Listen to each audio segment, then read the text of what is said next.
Silo. Vérité. Silo. Vérité.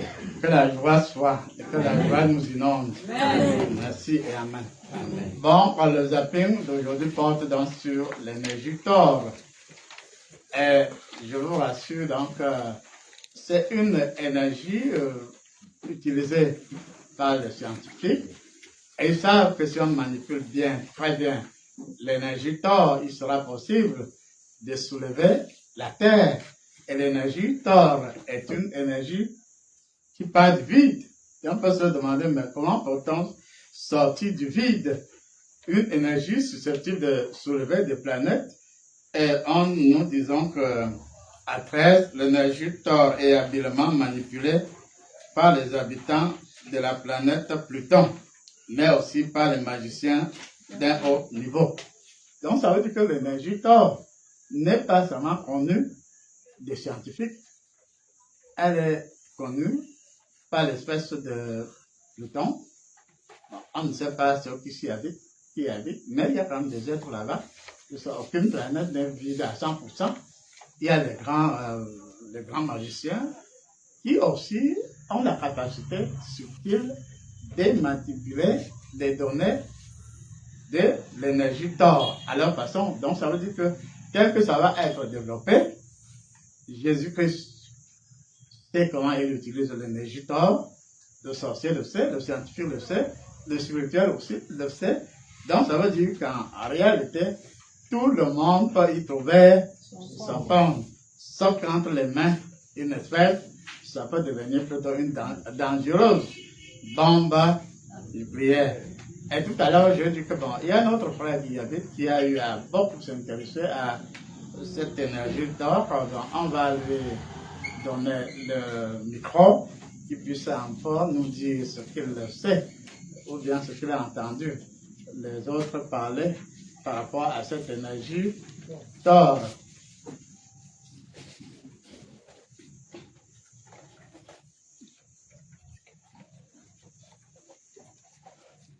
Il y a les flèches là-bas, mais tu es pourquoi?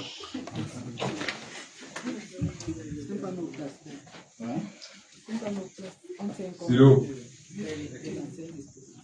Bonsoir, frère.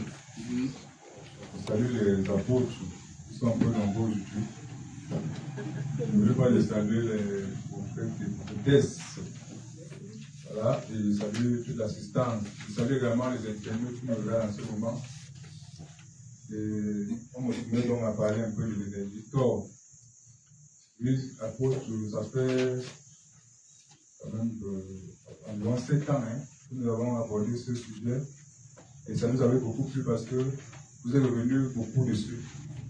Et pour la gouverne des autres, avant que nous entrions sur cette thématique, il y a un peu dit que le Thor, un peu comme ce que nous avons en face de nous qui nous projette la lumière là, c'est à partir d'un cercle que le Thor se forme. Et ce cercle donc forme au niveau de ses bords une sorte de courbe renfermée, n'est-ce pas, sur elle-même. En fait, sur le cercle, il se referme sur lui-même. Et ça forme un peu comme vous voyez dans les chambres à air des voitures, des roues de voitures. Comme ça que le Thor se présente de manière physique. Donc, cette forme géométrique a également son aspect vibratoire qui a des applications sur tout ce qui existe dans la nature, dans l'univers. Je dis bien tout. Parce que, en fait, le Thor est en même temps, comment je dis ça, un moule. Un moule qui est en même temps générateur de forme. C'est-à-dire que tout ce qui existe dans l'univers, dans la nature, partant des atomes, passant par les roches, les plantes, jusqu'aux hommes. Tout ce qui existe part donc, c'est-à-dire qu'elle est générée par ce Thor-là. C'est-à-dire que ça prend des formes, souffle et ça génère de l'énergie qui va au fur et à mesure, comme un moule, donner la forme à ce qui est créé et, on va dire, renflouer, n'est-ce pas, les atomes, les énergies nécessaires pour que ce corps-là soit formé. Donc c'est comme ça que partant de l'atome jusqu'à l'univers même. C'est-à-dire que si on prend une série que la Terre, c'est comme ça que la Terre a pris forme au fur et à mesure. Si vous prenez, je ne sais pas moi, les arbres, les fruits et autres, je prends un peu en désordre comme ça, c'est-à-dire quel que soit ce qui peut se former dans l'univers, c'est grâce à cette forme qu'on pourrait dire torique. En anglais on parle de toros, mais en français c'est le tor. Et le tor donc a, plusieurs applications du tor, comme je l'ai dit, dans plusieurs domaines. Donc ici il s'agit, n'est-ce pas, de... Je ne sais pas, quand je parle là, je ne sais pas si vous avez l'image de ce que je dis, c'est-à-dire que tout ce qui peut prendre forme, c'est ce tor-là qui donne le moule, c'est-à-dire que ce tor-là se donne comme moule, mais en même temps génère l'énergie, n'est-ce pas, pour former la chose, former ce qui va être formé, et ça prend corps. Et les applications non sont assez nombreuses, comme les scientifiques sont allés jusqu'à découvrir que c'est ce tor-là qui porte, par exemple, les planètes. Que la Terre, que la planète est suspendue à l'univers. C'est ce toit-là donc qui porte la planète. Il en est de même de toutes les autres planètes. Il en est de même, n'est-ce pas, de l'univers. C'est-à-dire que de même il y a des grands torts, il y a des petits torts, et cela s'en pénètre. Et ça forme donc à la fin un grand tort au point où les énergies qui sont générés à ce niveau-là, donc sont des applications multiples. Donc il faut véritablement être dans une connaissance profonde pour pouvoir, n'est-ce pas, bénéficier de ce tort. Et ça peut, n'est-ce pas, vous donner à créer. C'est-à-dire que si vous avez la connaissance nécessaire, vous pouvez donc créer à partir, n'est-ce pas, de cette énergie-là. Donc on va parler beaucoup sur l'aspect physique. Le côté spirituel va nous intéresser beaucoup plus, surtout avec, n'est-ce pas, le thème aussi par la sœur Lucadi, à qui je dis encore toutes mes félicitations. Merci. Sauf s'il y a des questions, je ne sais pas. Donc ça va, c'était l'essentiel pour Pierre. L'idée de l'immensité de ce thème. Donc on va procéder comme d'habitude. Quelqu'un nous voulait. Donc il y a l'apôtre Badi qui va réagir. Oui, bon.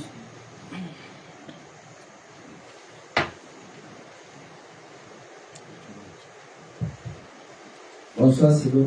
Bonsoir. Oui, à la suite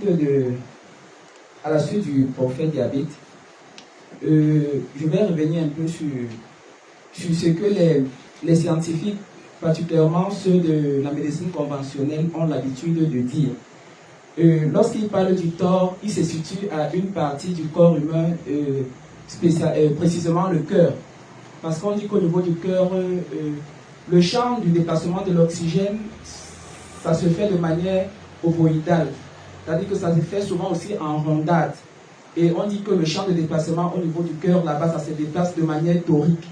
Donc le déplacement de l'énergie au niveau du cœur, c'est semblable au déplacement de l'énergie tor. C'est pour ça qu'on dit que là-bas, l'énergie fonctionne de manière torique, en référence toujours à cette énergie tor-là. Maintenant, je vais revenir sur le plan un peu sur le plan de la pratique, sur ce qui nous concerne un peu. Au départ, quand on entre dans cette affaire de spiritualité, le dégagement de l'énergie en nous est d'abord suffisamment lent. C'est suffisamment lent, pourquoi? Parce qu'on est dans un aspect généralement mécanique. Maintenant, au fur et à mesure qu'on est purgé, on entre en contact avec la réalité de notre énergie nucléaire et du souffle nucléaire de notre Seigneur Jésus-Christ, parce que le Saint-Esprit, au fur et à mesure, nous fondons dans son intimité. Et plus on est purgé, plus l'énergie en nous n'est plus lente. L'énergie en nous devient au fur et à mesure rapide. Et quand l'énergie devient rapide, nous entrons dans ce qu'on appelle généralement, nous avons une tendance vers la spécialité. Et quand l'énergie est rapide comme ça nous permet aussi de rentrer en contact avec les subtilités de l'énergie tréma, l'énergie indifférenciée, qui est citée ici dans la formule.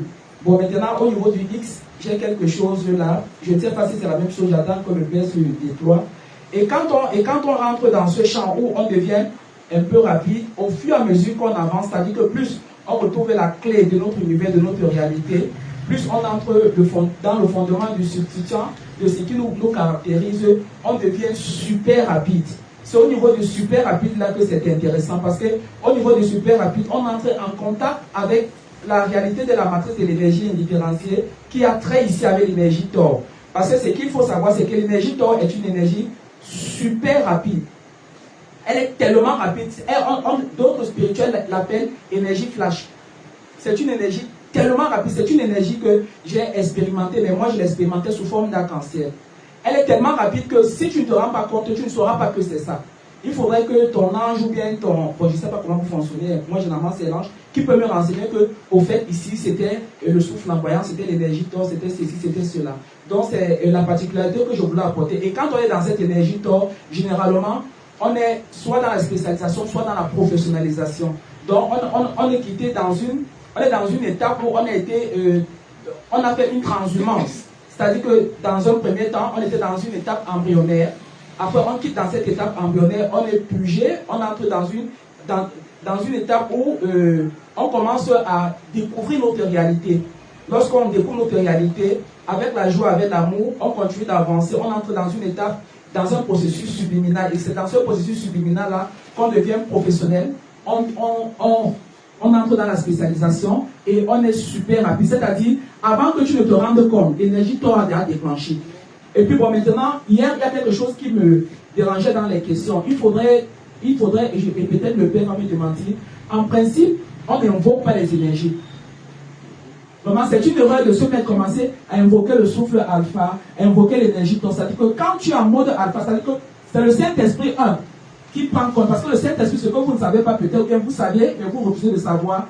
Quand on est en situation, il scrute. Le Saint-Esprit prospecte. Vous comprenez? Maintenant, lorsqu'il prospecte, il connaît l'énergie adéquate à utiliser.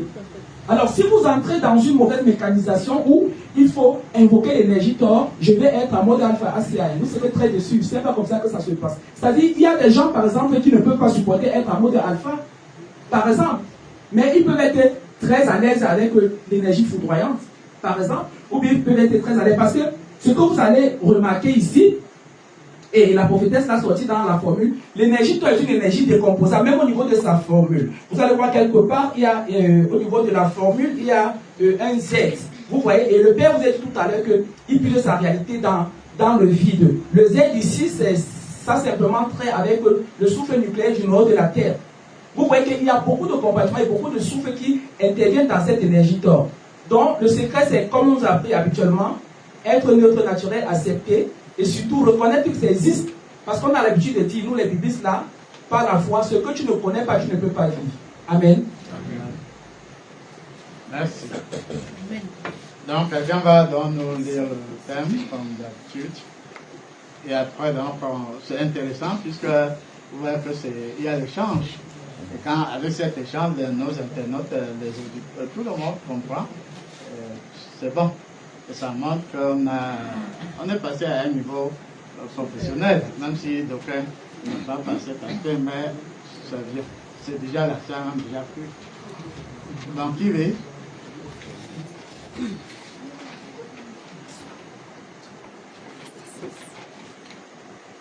Silo, bonsoir. Nous sommes dans l'énergie Thor, reçue le 23 septembre 2022 par la prophétesse Locadie Sandrick Neto. Le numéro 1, c'est une des substances essentielles pour la bonne suivi de notre environnement. 2, c'est une énergie plurielle qui est suffisamment neutre. 3, sa formule de base est Z, I tréma, X au carré, T. 4. Il est important de savoir qu'elle communique également avec toutes les planètes en principe. 5.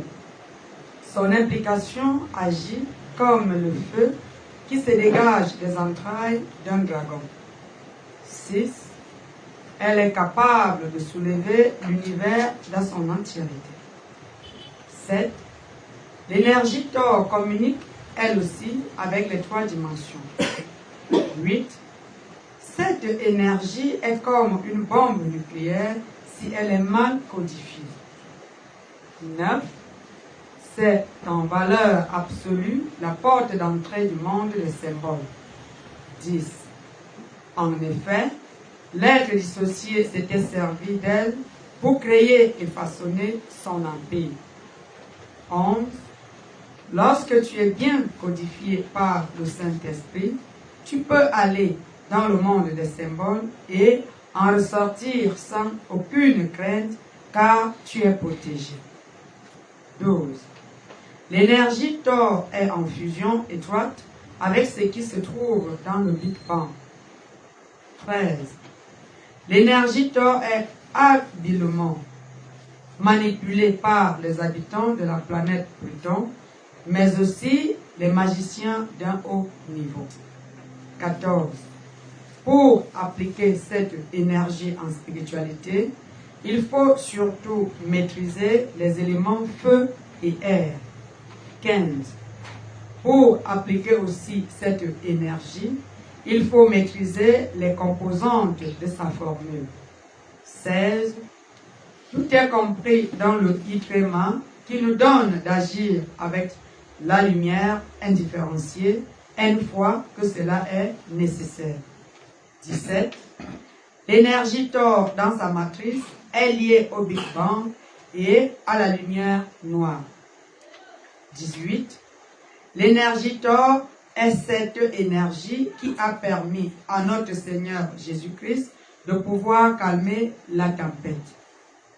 19. L'énergie Thor est cette énergie qui permet d'user du souffle de la volonté de puissance. 20. L'énergie Thor est employée dans la plupart du temps par les chimistes, parfois sans s'en rendre compte. C'est une énergie plurielle, nous n'oublions pas, donc utilisons-la dans le but de construire. Amen. Amen.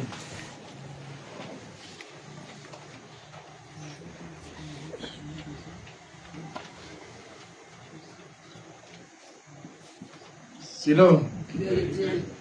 Oui, à 3, on a donné la formule de base qui est Z. Z, bon, même dans d'autres thèmes, Z renvoie à la matrice de l'univers. Et on termine la formule de I', X carré et T. Donc ça veut dire que l'énergie Thor est encadrée par le souffle de la matrice de l'univers et par le temps. Pas le temps. Ça encadre bien la variable X qui renvoie au chromosome, qui renvoie à l'ADN et tout ce que vous voulez, et le I', l'énergie indifférenciée. Donc ça veut dire que c'est une énergie, dépend même sa formule, suffisamment puissante. Mais pour pouvoir canaliser cette énergie, il faut avoir la notion du temps et de l'énergie indifférenciée.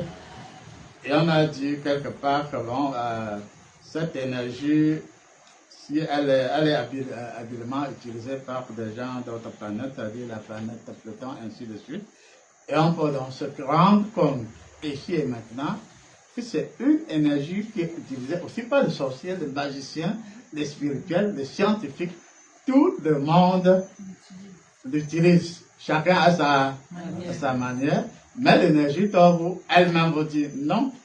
Si vous ne faites pas attention, l'énergie Thor là risque de vous avaler. Et c'est pour cela que l'apôtre Frédéric a bien fait de dire non.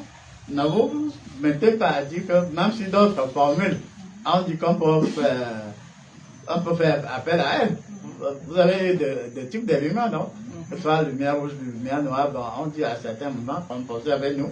Mais ici, à l'énergie Thor, il est question de beaucoup de prudence. Bon, je vous repasse la question pour les questions. Et pardon, je vous supplie pour que ça aille et que ça intéresse bien les internautes qui ont besoin d'aller aussi de l'avant dans la connaissance scientifique.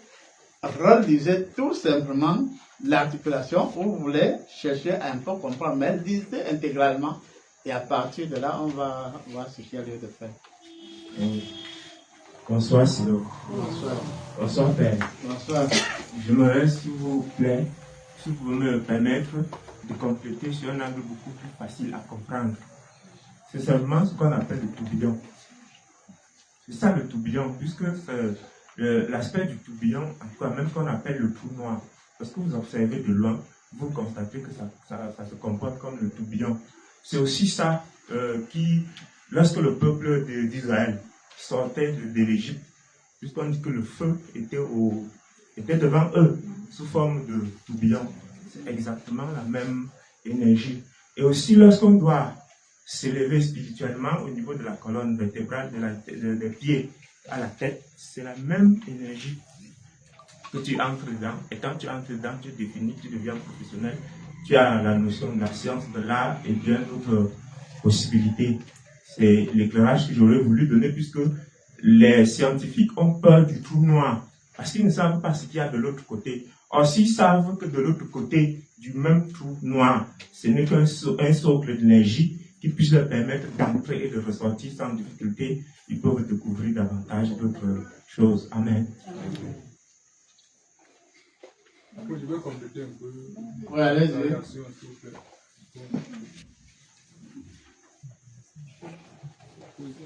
En fait,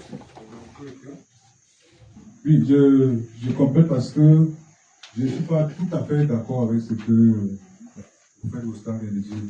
Parce qu'en fait, il y a un mouvement qui est commun à tout dans la vie. Ce mouvement de tourbillon, de tournure. Mais ça n'a rien à voir avec l'énergie Thor dont nous parlons. Avant de revenir à l'énergie Thor, il a relevé l'aspect là, ça me tape un peu là. Le trou noir. Voilà, le trou noir. Je veux insister sur cet aspect-là parce qu'en fait,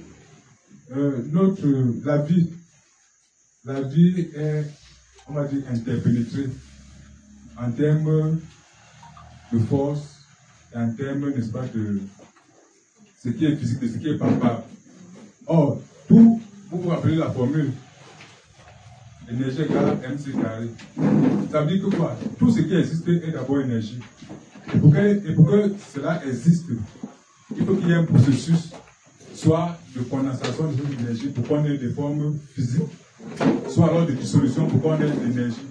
Et généralement, le trou noir joue ce rôle-là. C'est-à-dire qu'il est comme une sorte de transformateur. Tout ce qui doit rentrer au niveau de l'énergie passe par le trou noir. Donc, tout ce qui passe par le trou noir est transformé en énergie, que ce soit la lumière, qui est déjà une forme matérielle, parce que la lumière est matérielle d'abord, c'est qu'on voit là. Donc, que ce soit la lumière ou n'importe quoi de physique, passe par le trou noir pour devenir énergie. Et tout ce qui, de l'autre côté, passe par le trou noir pour venir d'un autre niveau, prend donc forme. Donc, c'est véritablement autre chose. Donc, je reviens donc au Thor. Le Thor, en fait, est un point qu'on retrouve dans tout endroit du vide, pour s'ouvrir de l'espace. Donc, à partir de n'importe quel point de l'espace, on peut générer de la vie, on peut générer des formes. Tout espace. Et j'allais même poser la question, c'est-à-dire que je voudrais que peut-être l'apôtre m'aide à poser ma question, parce qu'en fait, je me demandais souvent, est-ce que le Thor n'est pas le noyau, soit de la vie ou de Dieu? Parce que là, je suis qui m'aide à poser cette question-là. Merci.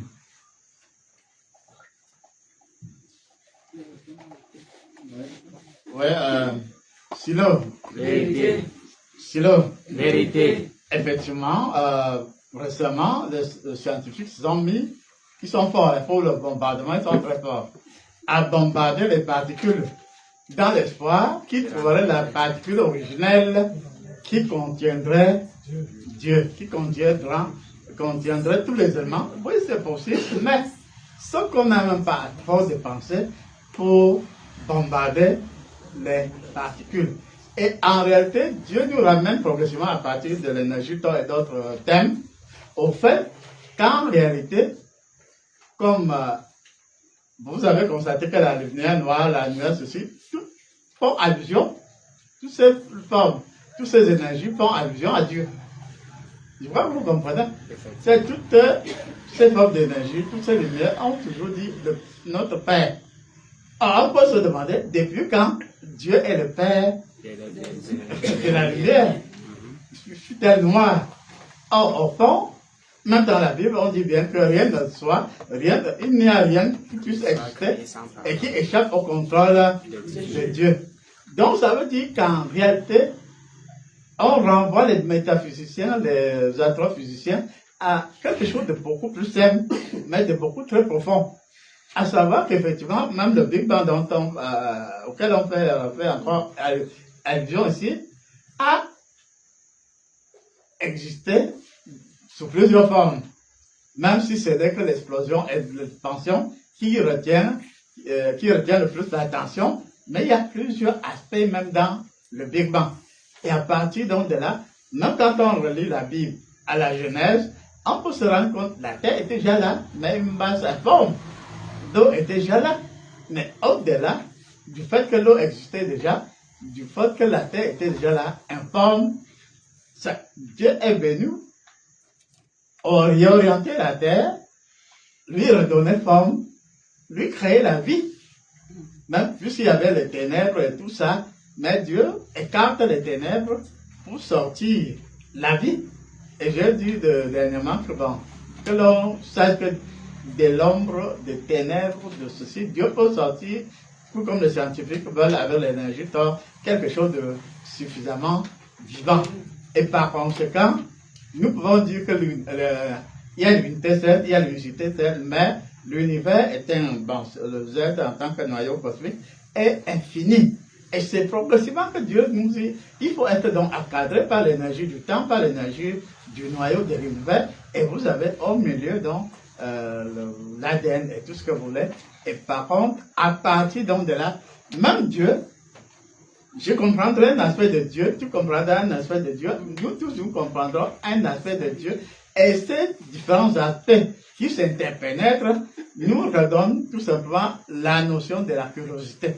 Puisque quelque part, il est dit que par rapport à l'énergie Thor, sa forme, c'est-à-dire à l'entrée, quand on entre dans le monde de symboles, on a besoin de l'énergie Thor. Vous savez pourquoi? Parce que le monde de symboles est touffu, c'est-à-dire qu'il y a trop de choses qui se passent dans le monde de symboles. Et si vous n'avez pas une force d'accompagnement, une énergie spécifique, vous risquez de vous y égarer.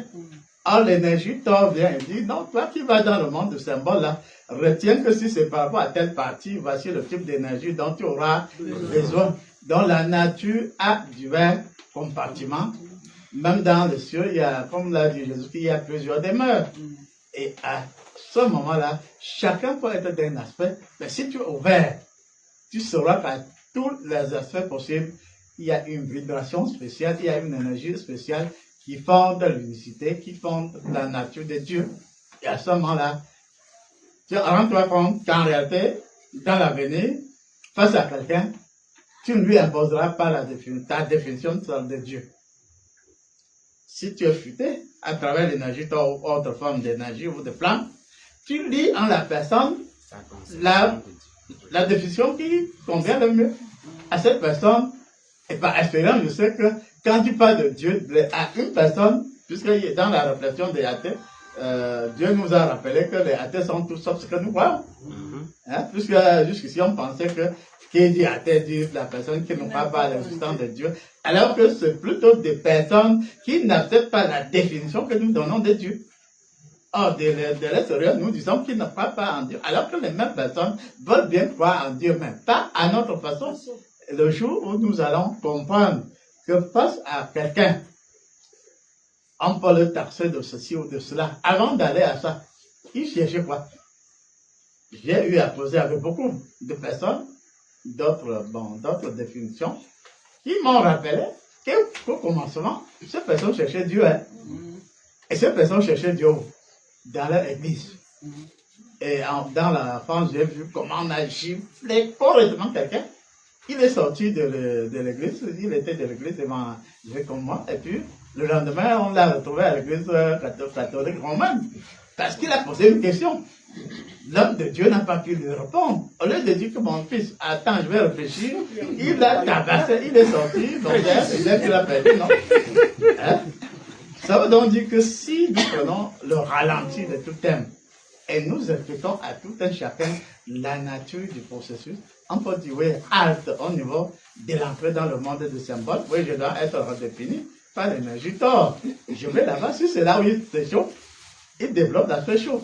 Si c'est là où c'est tiède, il va développer l'aspect tiède. Donc, tout comme, pour répondre simplement à votre nature, en réalité, toute particule susceptible d'exister a en elle quelque chose qui rappelle la nature de Dieu.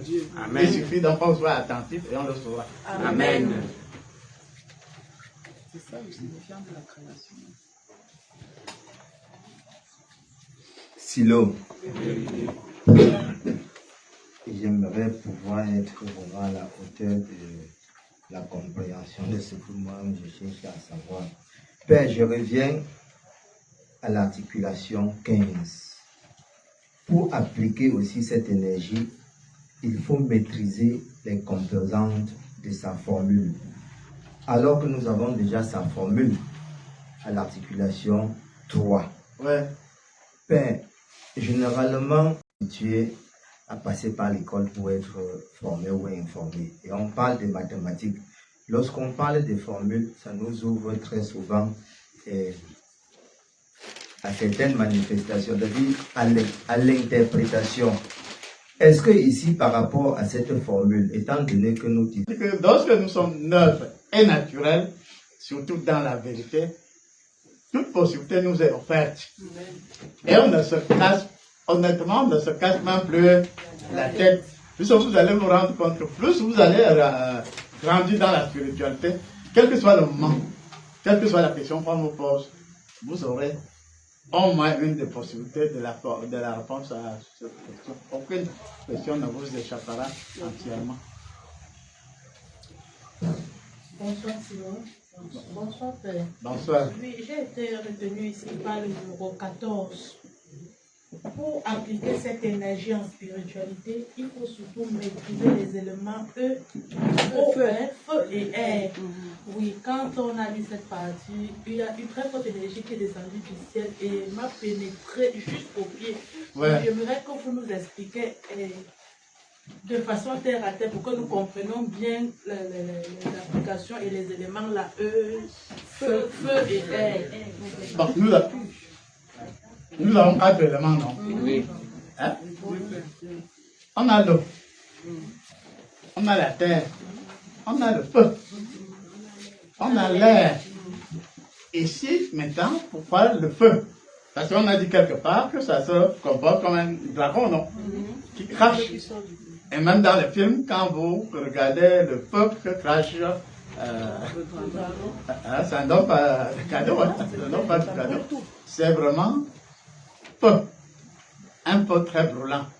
Et on vous dit donc par là qu'à ce moment-là, il faut donc maîtriser le feu. Il faut maîtriser l'air. Quand tu as composé ta formule, le feu, tu dois atteindre une cible. Et que tu dois transporter l'énergie par rapport à la cible? L'air. Mais ce ne sera pas l'air au hasard.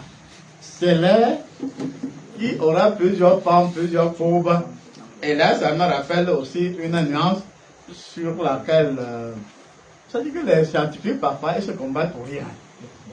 Vous savez, il y a Hawking et bien d'autres, ils sont dans la théorie. Deux théories qui s'affrontent. Je ne sais même pas pourquoi elles devraient s'affronter. La théorie des cordes. Hein? Hawking est très fort pour ça. Et puis la théorie du tout. Que ce soit le tout ou les cordes c'est où? C'est dans le tout, non? Et à ce moment-là, les scientifiques dans l'avenir doivent comprendre à travers ces nouvelles révélations que ça ne sert à rien de se combattre. Ça ne sert à rien de se combattre, d'être dans des contradictions, sachant véritablement que oui, si je dois déplacer mon énergie Thor, si je dois faire un tour à Pluton, il faut qu'il y ait une projection, non? Hein? C'est-à-dire, selon le feu de lancement va véritablement te propulser comme si c'est le feu qui vient du dragon jusqu'à une certaine hauteur, et l'air prend le relais et va jusqu'à Pluton. Et à ce moment-là, l'air pouvant se décomposer en ces particules dans la formule Z et autres là, va vite, très vite, parce que tu dois atteindre Pluton en 5 minutes. Mais avec les appareils ordinaires, tu ne peux pas le faire. Mais en esprit, dans ton désir, tu peux bien atteindre Pluton en 5 minutes. Pourtant, scientifiquement, on sait que c'est des problèmes d'année-lumière, non? Mais l'année-lumière, là, Dieu dit, même les sorciers, s'ils savent déjà qu'ils peuvent aller dans les planètes et puis ils peuvent aller même dans d'autres systèmes solaires, ils reviennent et puis ils se moquent de nous. Il est grand temps que nous aussi, nous prenions les bases de la vraie connaissance de départ. Et qu'à ce moment-là, quand le sorcier nous voit, il nous respectera. C'est le but que demain, il dit bien lorsque le sorcier nous voit dans notre capacité, qu'il nous dit chapeau. Mais allons-y. Bonsoir, Silo. Bonsoir, Père. Bonsoir.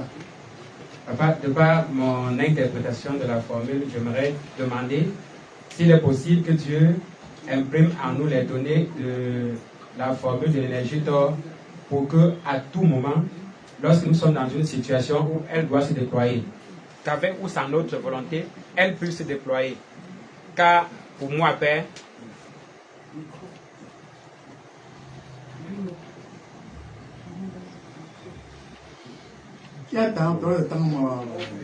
car pour moi, papa, je reconnais que en tant qu'élément de l'univers, j'ai la possibilité d'accéder à l'énergie qui ne change pas à tout moment.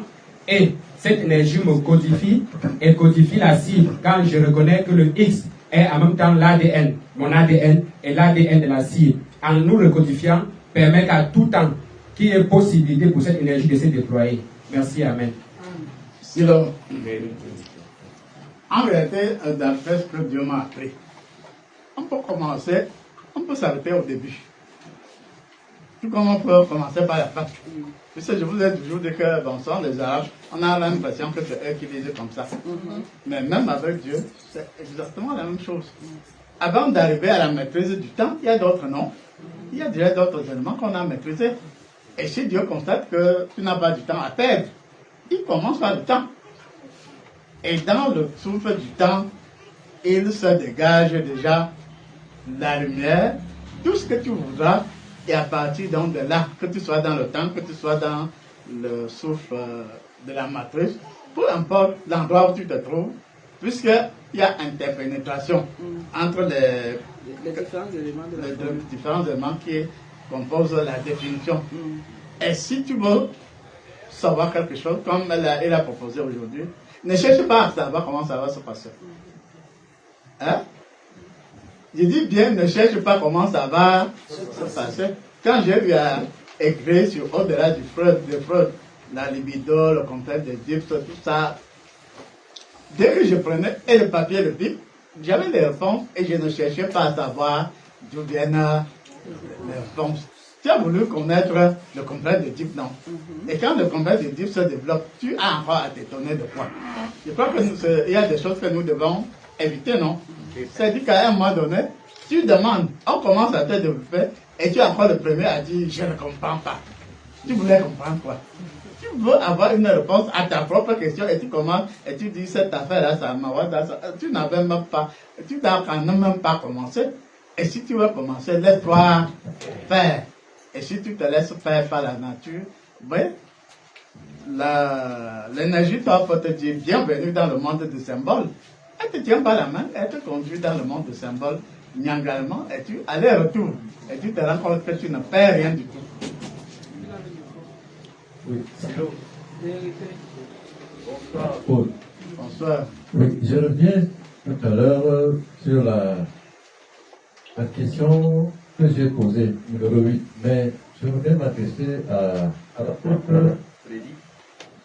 Oui, apôtre Jean-Dor, vous avez l'habitude de dire que nous ne communiquons pas. Oui, l'apôtre Freddy a dit tout à l'heure qu'il ne faut pas évoquer des énergies. J'ai dit tout à l'heure, avant le début, que je suis devant des vampires, des totems. Qu'est-ce qu'il faut faire dans ce cas? puisqu'il ne faut pas invoquer des énergies. Amen. Non, c'est pas ce qu'il a, c'est pas ce qu'il a dit. C'est pas ce qu'il dit. Il dit, quand tu es face à une situation, laisse-toi conduire. Si c'est l'énergie, tord. Si c'est le Saint-Esprit, si c'est la lumière noire, si c'est, tu vas te casser la tête pourquoi? Alors qu'il y a une formule, il y a une énergie qui est faite, qui est avec toi, et qui te chuchote. Tu laisses qu'on te chuchote pour aller chercher ce qui a des années-lumière. C'est ce qu'il faut dire.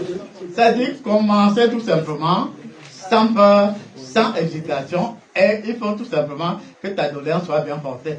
Puisqu'en étant à l'école, j'ai dit, non, quand je vais sortir de l'école, je veux démontrer que le noir n'est pas seulement de la pré-logique, mais il est dans la logique. Et par conséquent, il faut que le génie africain soit de retour. Et comme c'était désiré de tout cœur, avant même qu'il n'en finisse, Dieu m'avait déjà programmé pour rédiger ce thème-là. Et je n'ai pas fait trop de ces erreurs, puisque c'est ce que tu avais demandé. On t'a préparé pendant 4 ans. Et donc voilà que tu as fini. Vas-y. Au début, c'est pas facile. Hein. Tu peux écrire, on me dit que tu as faux. Ouais, ton problème. Écris. Puisque quand j'ai voulu en parler à mes collègues, on a dit non, est-ce qu'on ne va pas dire que tu es fou? Je me suis dit, même si je suis fou, pourvu que je demande que ce que je veux est fondé et logique. Oui, bonsoir, Silo. Oui, c'est juste que pour... je rends grâce à Dieu parce qu'il y a une application qui vient de se passer. C'est-à-dire que nous sommes dans un environnement, je dis toujours que nous ne maîtrisons pas là où nous sommes parce que nous ne maîtrisons pas avec qui nous sommes. Alors, donc pendant qu'on est en train de parler de l'énergie Thor, le Seigneur m'a fait voir une scène. Notre sœur, foulard noir, Capucine, la sœur Capucine, pendant qu'elle était en train d'entrer, j'ai vu une femme qui se tenait derrière elle et qui lui suivait. Et cette femme était en train de dire que, puisqu'elle était un trouble fait, sentimentalement, elle serait toujours triste, que c'est une voleuse. Spirituellement, je vais dire que c'est un trouble fait. Et pendant que cette femme était en train de parler, il y a eu bombardement brutal. Bombardement très brutal. Et on a dégagé cette femme derrière elle. Et puis, la sœur Capucine, on a montré comment elle était instantanément vêtue d'un vêtement de mariage, mais au lieu que ça soit blanc, c'était noir comme un deuil. On l'a dévêtue de cela et on l'a réhabilité avec un vêtement sous forme de couleur cristalline, c'est-à-dire incolore. Donc voilà l'énergie Thor qui vient d'agir. Pourtant, quelqu'un était seulement en train d'entrer. Amen. Ne cherchons pas de midi à 14 heures. On prend les deux dernières versions.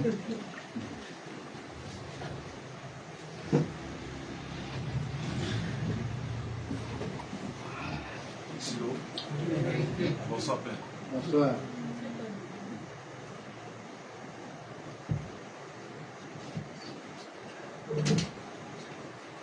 Silo. Bonsoir, Père. Bonsoir. Père, je vais témoigner par rapport à la manière dont les choses se passent. Quand vous dites ça a déjà cuit, parfois certaines personnes ne comprennent pas de quoi il s'agit en réalité. Hier, avec l'apôtre Esther, nous étions quelque part.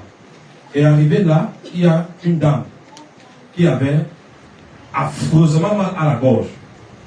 Et c'est là où le Saint-Esprit me dit, tu t'es entretenu avec ton père.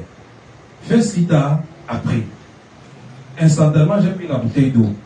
Et j'ai dit, Seigneur, de par l'énergie d'or, que cette eau reçoive une onction spéciale et brûle instantanément ce mal de gorge. Et dès qu'elle a bu cette eau, Père, je vous assure, de manière instantanée, le mal a disparu. Elle n'arrivait pas à avaler quoi que ce soit, mais elle a mangé du pain sec devant nous. C'est l'eau.